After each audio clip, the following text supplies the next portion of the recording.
Hello friends, ನಮಸ್ಕಾರ. NRG Kannada ವ್ಲಾಗ್ಸ್ಗೆ ನಿಮ್ಮೆಲ್ಲರಿಗೂ ಸ್ವಾಗತ. ನಾನಿವತ್ತು ಮಟನ್ ಕೈಮಾ ಹುಂಡೆ ಸಾರು ಹೇಗೆ ಮಾಡೋದು ಅಂತ ತಿಳಿಸ್ಕೊಡ್ತಾ ಇದ್ದೀನಿ. ಬನ್ನಿ ಹೇಗೆ ಮಾಡೋದು ಅಂತ ನೋಡೋಣ.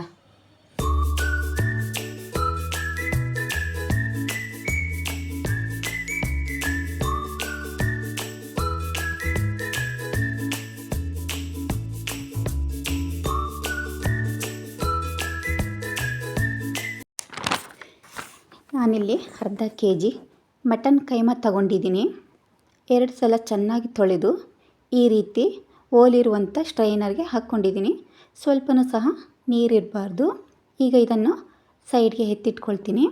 ಈಗ ನಾನು ಒಂದು 5 ಸ್ಪೂನಷ್ಟು ಹುರಿಗಡಲೆಯನ್ನು ತೆಗೆದುಕೊಂಡಿದ್ದೀನಿ. 1-2 ಈರುಳ್ಳಿ, 1 ಟೊಮೊಟೊ, 1-2 ಸ್ಪೂನು ಪುದೀನ ಸೊಪ್ಪು, ಒಂದು ಅರ್ಧ ಕಪ್ಪು ಕೊತ್ತಂಬರಿ ಸೊಪ್ಪು ತಗೊಂಡಿದ್ದೀನಿ.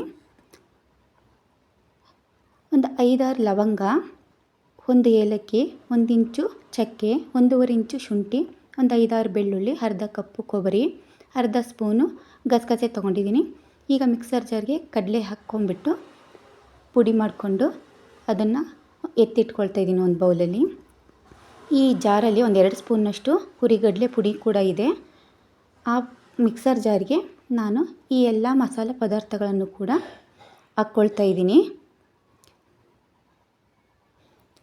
ಇವೆಲ್ಲ ಮಸಾಲೆ ಪದಾರ್ಥ ಸೇರಿಸ್ಕೊಂಡ್ಬಿಟ್ಟು ನಾನೀಗ ನುಣ್ಣಗೆ ರುಬ್ಕೊಳ್ತಾ ಇದ್ದೀನಿ.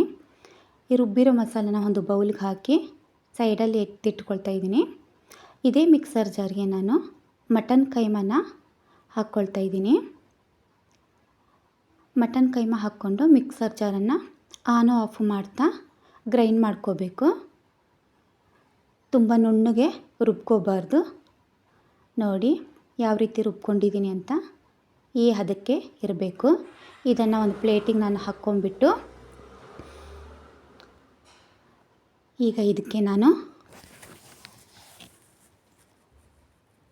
1 tablespoon salt, 1 tablespoon chilli powder, 1 tablespoon ಧನಿಯಾ ಪುಡಿ, ಒಂದು ಅರ್ಧ ಟೇಬಲ್ ಸ್ಪೂನ್ ಅರಿಶಿನ ಪುಡಿ, 1-2 ಸ್ಪೂನು ಹುರಿಗಡಲೆ ಪುಡಿ ಮಾಡಿಟ್ಕೊಂಡಿದ್ನಲ್ವ ಅದನ್ನು ಕೂಡ ಇಲ್ಲಿ ಹಾಕ್ಕೊಳ್ತಾ ಇದ್ದೀನಿ. ಈಗ ಇದನ್ನು ಚೆನ್ನಾಗಿ ಕಲಿಸ್ಕೋಬೇಕು. ನೋಡಿ ಈ ರೀತಿ ಕಲಿಸ್ಕೋಬೇಕು. ಸ್ವಲ್ಪ ಇದು ತೆಳುವಾದರೆ ಇನ್ನೊಂದು ಸ್ಪೂನು ಹುರಿಗಡಲೆ ಪುಡಿಯನ್ನು ಕೂಡ ನಾವು ಹಾಕ್ಕೋಬೋದು. ಈಗ ನಾನಿದನ್ನ ಚಿಕ್ಕ ಚಿಕ್ಕ ಉಂಡೆಗಳಾಗಿ ಮಾಡ್ಕೊಳ್ತಾ ಇದ್ದೀನಿ. ನೋಡಿ ಕರೆಕ್ಟಾಗಿ ಹದ ಬಂದಿದೆ. ಈಗ ಈ ಮಟನ್ ಕೈಮಾ ಉಂಡೆಗಳನ್ನ ಪಕ್ಕದಲ್ಲಿ ಇಟ್ಟು ನಾನೀಗ ಸಾರಿಗೆ ರೆಡಿ ಮಾಡ್ಕೊಳ್ತಾ ಇದ್ದೀನಿ.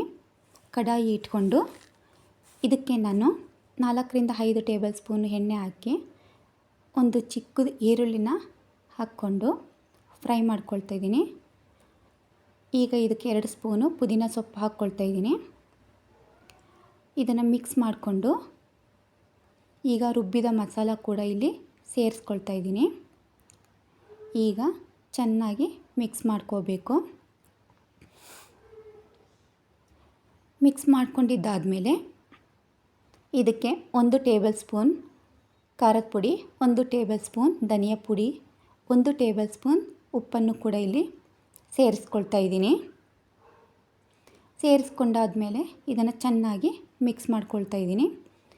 ಈಗ ಇದಕ್ಕೆ ನಾನು 1.5 ಲೀಟ್ರ್ನಷ್ಟು ನೀರನ್ನು ಕೂಡ ಹಾಕ್ಕೊಳ್ತಾ ಇದ್ದೀನಿ. ನೋಡಿ ಸಾರು ತುಂಬ ಗಟ್ಟಿನೂ ಇರಬಾರ್ದು, ತುಂಬ ತೆಳ್ಳಗೂ ಇರಬಾರ್ದು. ಈ ರೀತಿ ಮೀಡಿಯಮ್ಮಲ್ಲಿ ಇರಬೇಕು. ಈಗ ನಾನು ಲಿಡ್ಡನ್ನು ಕ್ಲೋಸ್ ಮಾಡಿ ಕುದಿ ಬರ್ತಾ ಇದೆ. ಈಗ ಈ ಕುದಿಬೇಕಾದ್ರೆ ಗ್ಯಾಸನ್ನು ಲೋ ಫ್ಲೇಮಲ್ಲಿಟ್ಟು ನಾನು ಮಾಡಿಟ್ಕೊಂಡಿರ್ತಕ್ಕಂಥ ಮಟನ್ ಕೈಮಾ ಉಂಡೆಗಳನ್ನ ಸೇರಿಸ್ಕೊಳ್ತಾ ಇದ್ದೀನಿ. ಸೇರಿಸ್ಕೊಂಡು ಲೋ ಫ್ಲೇಮಲ್ಲಿ ನಾನು ಇದನ್ನು ಲಿಡ್ ಕ್ಲೋಸ್ ಮಾಡಿ ಒಂದು 20-25 ನಿಮಿಷ ಬೇಯಿಸ್ಕೊಳ್ತೀನಿ. ನೋಡಿ ಬೇಯಿಸ್ಕೊಂಡಿದ್ದಾದಮೇಲೆ ಹೇಗೆ ಬಂದಿದೆ. ಯಾವ ಉಂಡೆನೂ ಕೂಡ ಒಡೆದಿಲ್ಲ, ತುಂಬ ಚೆನ್ನಾಗಿ ಬಂದಿದೆ. ಈಗ ಮಟನ್ ಕೈಮಾ ಉಂಡೆ ಸಾರು ರೆಡಿ ಆಯಿತು. ಈ ವಿಡಿಯೋ ನಿಮಗೆ ಇಷ್ಟ ಆದರೆ ಕಮೆಂಟ್ ಹೇಗಿತ್ತು ಅಂತ ಕಮೆಂಟ್ ಮಾಡಿ ತಿಳಿಸಿ. ಪ್ಲೀಸ್ ಲೈಕ್ ಮಾಡಿ, ಶೇರ್ ಮಾಡಿ, ಸಬ್ಸ್ಕ್ರೈಬ್ ಮಾಡ್ಕೊಳ್ಳೋದನ್ನು ಮರಿಬೇಡಿ. Thank you.